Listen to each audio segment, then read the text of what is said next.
How many guitars do you need? This is IkeGuitar. Let's go. What's going on, guys? IkeGuitar here, and today we're talking about gas. No, not the gas that keeps you up at night. I'm talking about gear acquisition syndrome. Gas. Gas is ever present with musicians at large. And there are reasons that we have gas, and there are a lot of issues that come up because we have gas. But let's get down to brass tacks. How much stuff do you actually need? And this week, we're tackling guitars. I have a lot of guitars. At least, I think I do. I have 6 electric guitars, 1 electric bass, and 1 acoustic guitar. But who's really counting?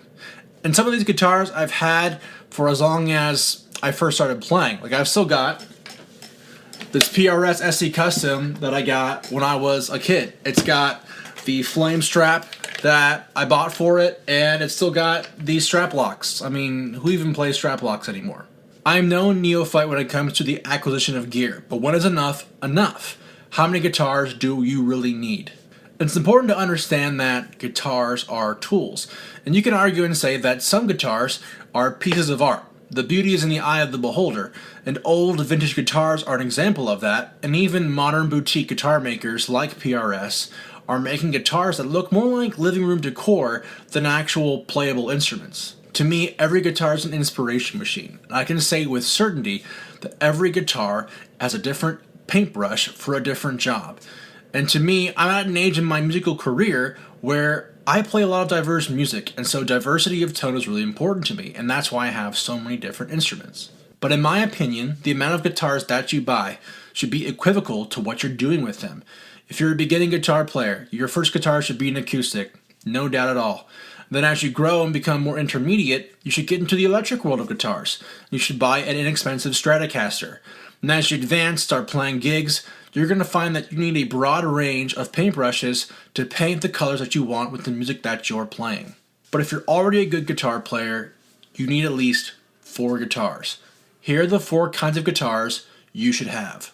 A decent acoustic. Now, I'm not asking you to buy a $3,000, pre-war era styled acoustic or a Taylor or a Martin. I'm asking you to find a decent dreadnought-sized acoustic guitar with specifically a rosewood back and sides and a cedar top with a rosewood fingerboard. Acoustic electric, make it easy on yourself, that's a guitar that you need to have. For electrics, you'll want 3 different kinds. The first kind being a Strat with single coils. Alder body, maple neck, rosewood fretboard. This guitar is a workhorse. It's kind of like the Swiss Army knife of guitars. It can play funk, pop, blues, rock, pretty much any kind of music you want has and will be played on a Strat. And you'll want that to be your first electric that you buy.